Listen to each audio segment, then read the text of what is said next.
ম্যাগজিনের পক্ষ থেকে সকলকে স্বাগত। আর স্বাগত জানিয়ে আমরা শুরু করছি এইচএস মূল্যায়ন 2021। অর্থাৎ তোমরা জানো আজ উচ্চ মাধ্যমিক শিক্ষা সংসদ 4টের সময় সাংবাদিক সম্মেলন করে সেখানে নাম্বার বিভাজন সম্পর্কে ডিটেলস আলোচনা করে দিয়েছে। তার অর্ডার অবশ্যই আমরা ডেসক্রিপশন বক্সে দিয়ে দেব। কিন্তু হ্যাঁ, এই যে ক্যালকুলেশন, সেটা ম্যাথমেটিক্যাল ক্যালকুলেশন, যে ক্যালকুলেশন কিন্তু বুঝার আছে বা জানারও দরকার আছে। এখানে দুটো ভাবে কিন্তু আমরা নাম্বার বিভাজনটা দেখতে পাবো বা আলোচনা করব। প্রথমে প্র্যাকটিক্যাল বেস, অর্থাৎ প্র্যাকটিক্যাল যে সমস্ত সাবজেক্ট আছে তাদের নাম্বার কিভাবে আসবে বা সেই সব ক্ষেত্রে প্রাপ্ত নাম্বার শিক্ষার্থী বন্ধুরা কি পাবে সেটা আমরা ব্যাখ্যা করব।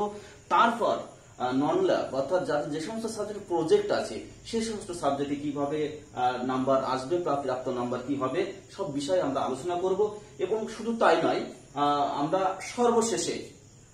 সর্বশেষে একজন ছাত্রের প্রাপ্ত নাম্বার যা আছে মাধ্যমিকে 4টে বেস্ট সাবজেক্টে কত নাম্বার আছে সেই নাম্বার, এবং উচ্চ মাধ্যমিকে সায়েন্সদের ক্ষেত্রে বিশেষ করে বাংলা, ইংরাজি, ম্যাথামেটিক্স এবং বায়োলজি পরীক্ষা হয়েছিল, সেই 4টে সাবজেক্ট আমরা পরপর ব্যাখ্যা করব। পরপর আমরা নাম্বার বিভাজনটা তুলে ধরবো। তার জন্য একটু ধৈর্য ধরো।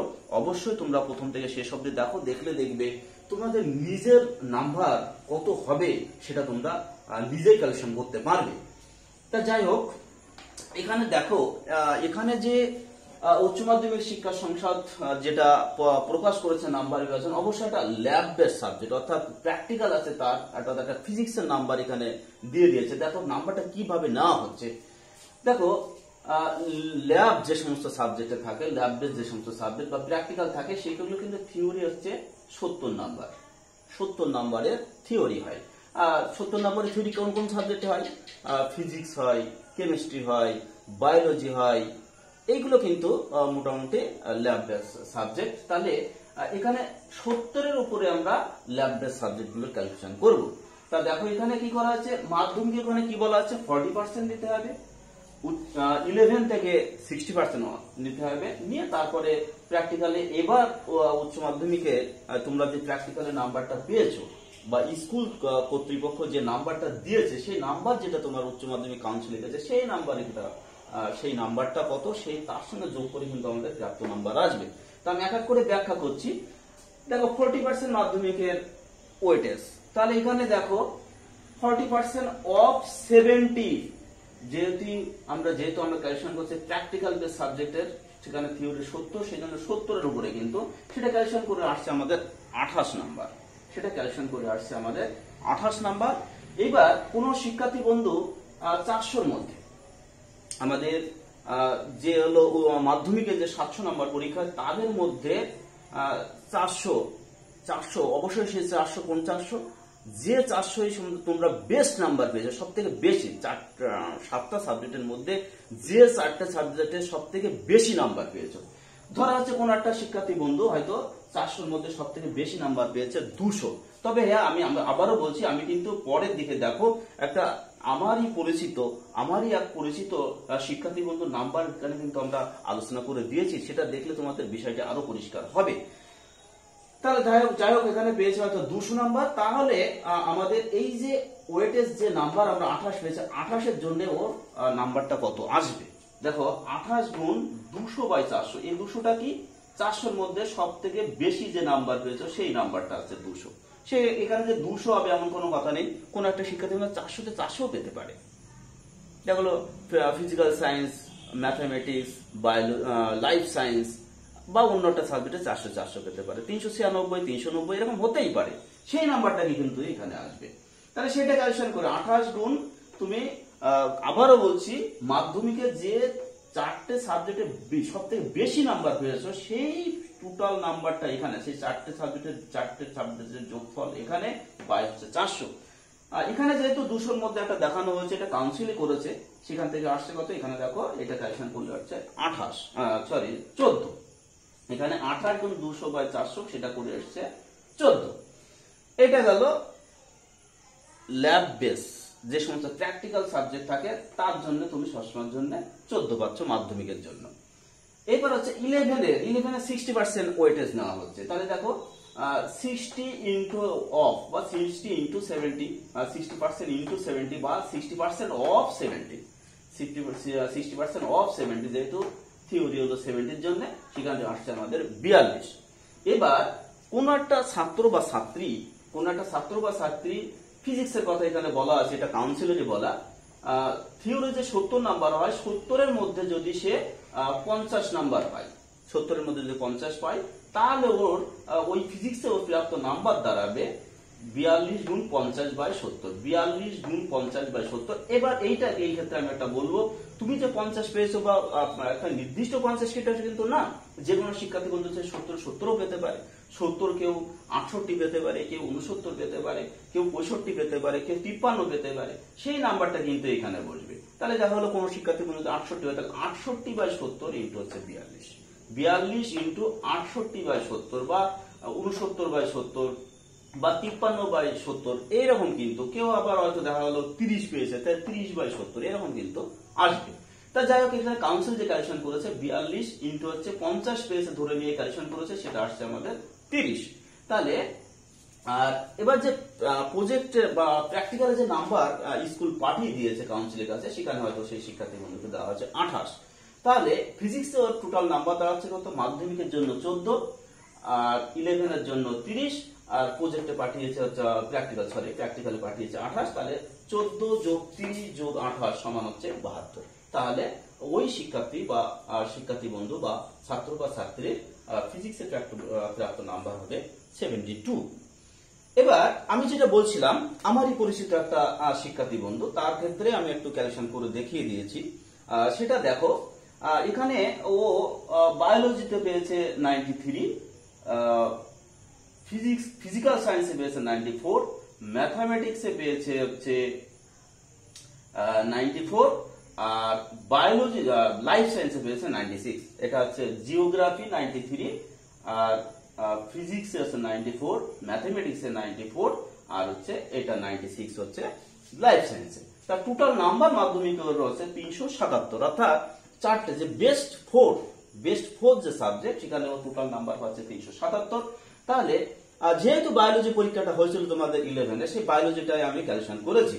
তাহলে তার জন্য আমরা ক্যালকুলেশন করব। তাহলে এখানে ওর হলো তো ওয়েটেজ দাঁড়িয়েছে কত? 28। সেজন্য 28 গুণ 377 বাই হচ্ছে 400, 28 গুণ 377 বাই 400। তাহলে আবারও বলছি, বেস্ট ফোর যে সাবজেক্ট তার নাম্বার হলো 377 হয়েছে, সেজন্য 377 বাই 400, এখানে 28 কিন্তু সর্বদাই থাকবে। তাহলে অনেকের হয়তো এই 400তে কিন্তু 400 হতে পারে, 395 হতে পারে, সে যা হবে সেইটা উপরে লিখবে, বাই করে এটা 28 গুণ করবে, করলে যেটা হবে সেটা। তাই এই শিক্ষার্থী বন্ধুর কিন্তু বায়োলজিতে মাধ্যমিকের জন্য নাম্বার আসবে 26.39, অর্থাৎ 26.39। এবার ও হয়তো 11-এ থিওরিতে পেয়েছে 53, ওই অ্যাকচুয়ালি 53 পেয়েছে ও। তাহলে 53 পেলে ওর তাহলে ওয়েটেজ অনুযায়ী 11-এর জন্য ওর নাম্বারটা কত আসবে? 42 গুণ 53/70। এখানে একটা বিষয় আমি বলে রাখি, প্র্যাকটিক্যাল বেস প্রত্যেকটা সাবজেক্টের ক্ষেত্রে 42 গুণ তোমার প্রাপ্ত নাম্বার 70-এর মধ্যে ডিভাইড বাই 70, তোমার প্রাপ্ত নাম্বার ডিভাইড বাই 70, কতর মধ্যে? 70-এর মধ্যে। 70-এর মধ্যে তুমি থিওরিতে যেটা পেয়েছো সেইটা বাই হচ্ছে 70।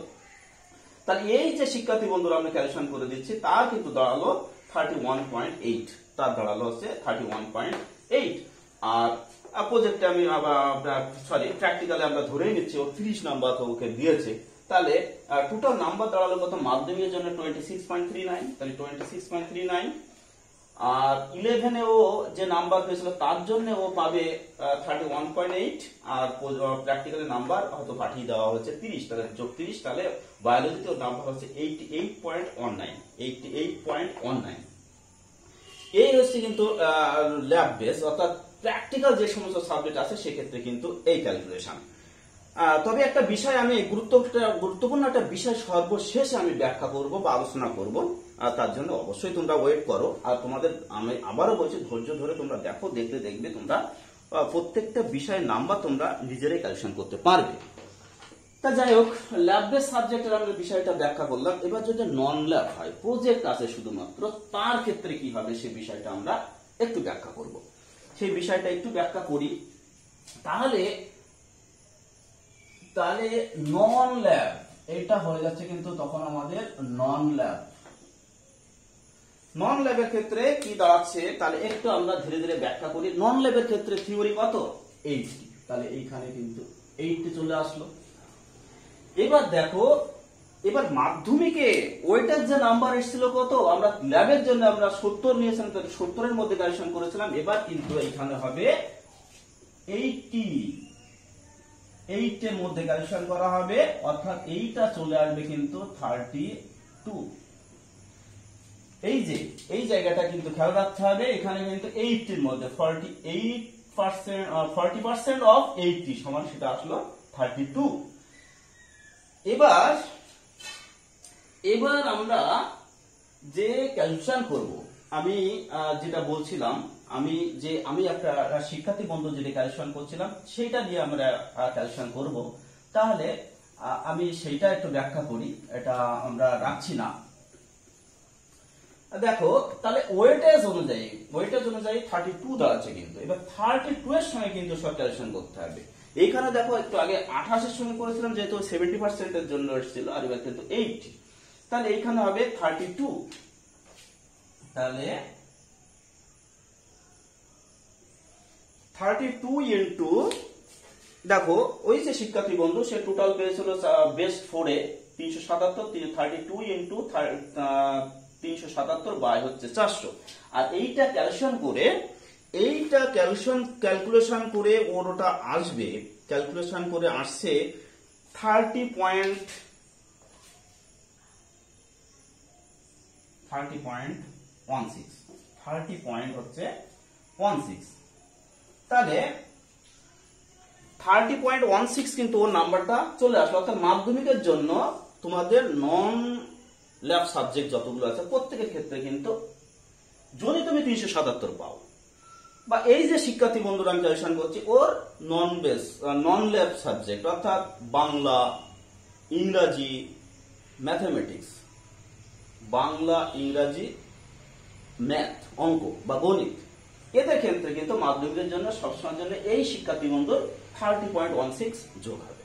30.16 যোগ হবে, এটা কিন্তু খেয়াল রাখতে হবে। তাই এর আমি বাংলার জন্য আমি ক্যালকুলেশন করব। তাহলে বায়োলজিতে যে নাম্বার 88.19 সেটা আমি 8.19 ওখানে লিখে রাখলাম।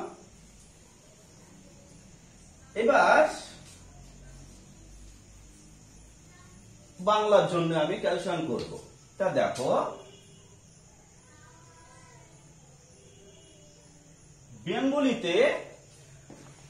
বেঙ্গলিতে ও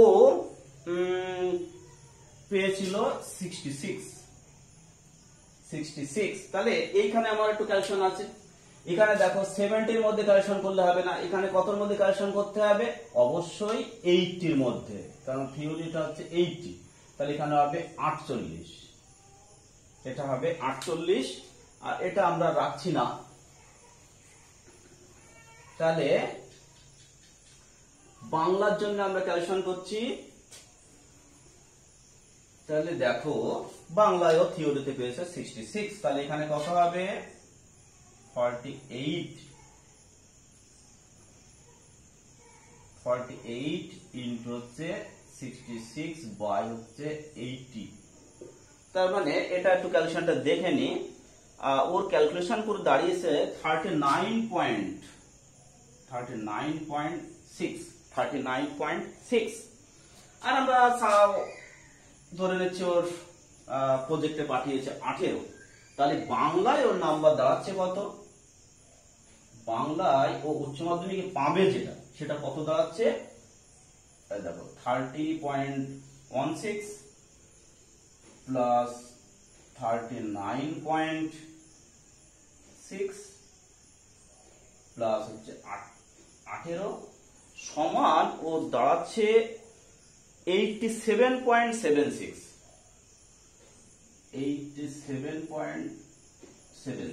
এটা গেল বাংলায় প্রাপ্ত নাম্বার। তাহলে এখানে আমরা লিখে রাখি টোটাল নাম্বার কত দাঁড়াবে সেটা কিন্তু ক্যালকুলেশন করতে পারবো। তাহলে বাংলায় দাঁড়ালো 87.78। এবার আমরা ইংলিশ ক্যালকুলেশন করব। দেখো ইংলিশে কত নাম্বার হয়। তাহলে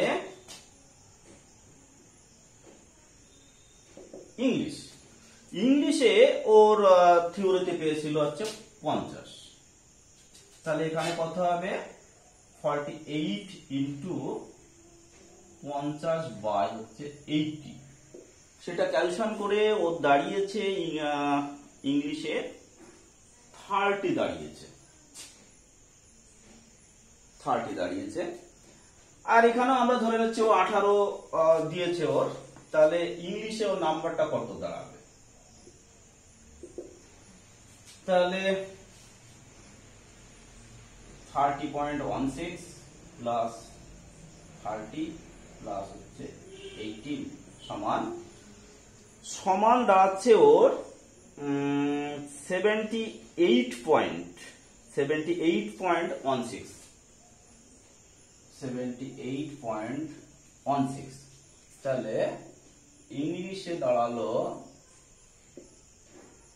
78.16। এবার ম্যাথমেটিক্স ক্যালকুলেশন করব। তাহলে ম্যাথের ক্ষেত্রে ও নাম্বারটা কত আসছে দেখো। তাহলে ম্যাথে ও থিওরিতে পেয়েছিল 52। তাহলে এখানে কত হবে 48 ইন্টু 52 বাই 80। তা এটা ক্যালকুলেশন করে ও দাঁড়িয়েছে 31.2। আর আমরা ধরে নিচ্ছি ওর প্রজেক্টে 20 দিয়েছে। তাহলে ম্যাথে ওর নাম্বারটা দাঁড়াচ্ছে কত টোটাল দাঁড়াচ্ছে? তাহলে কিন্তু 30.16 প্লাস 31.2 প্লাস হচ্ছে 20। তাহলে ও দাঁড়ালো 81.36। তাহলে ম্যাথে নাম্বার আসলো 81.36। বায়োলজিতে আমরা ক্যালকুলেশন করেছি এসছে 88.19। এবার কথা হচ্ছে বাকি নাম্বারটা কোথা থেকে আসবে, কারণ বাকি যে পরীক্ষা সেটা কিন্তু তোমাদের হয়নি। যেটা আমি একটু আগে বলেছিলাম যে সর্বশেষে একটা বিষয় আমরা গুরুত্বপূর্ণ বিষয় আমরা ব্যাখ্যা করব। তা আমার ধারণা এই যে নাম্বারগুলো এসছে এই শিক্ষার্থী বন্ধুর, তার মধ্যে বেস্ট যেটা সেটাই আমার মনে হয় 5th সাবজেক্ট হিসাবে কিন্তু অ্যাড হবে। তাহলে 5th যে সাবজেক্ট সেটা বায়োলজি হতে পারে বা ফিজিক্স কেমিস্ট্রি, বায়োলজি না, ফিজিক্স কিংবা কেমিস্ট্রি হতে পারে। তাহলে ফিজিক্সে আমরা ধরে নিচ্ছি ওই 88.19 পেয়ে গেছে, বা কেমিস্ট্রি দুটোতে তার মধ্যে। তাহলে এই যে নাম্বারগুলো আসলো এইটা অ্যাড করলেই যে টোটাল নাম্বার আসবে সেটা হচ্ছে কিন্তু ওর প্রাপ্ত নাম্বার, অর্থাৎ এইচএস এর প্রাপ্ত নাম্বার। তা আমরা আশা করি শিক্ষার্থী বন্ধুদের বোঝাতে পেরেছি। আর যদি তোমরা বুঝতে না পারো, কোথাও যদি অসুবিধা মনে হয়, তাহলে অবশ্যই কমেন্ট করো। কমেন্ট করলে আমি সঙ্গে সঙ্গে উত্তর দেওয়ার চেষ্টা করব।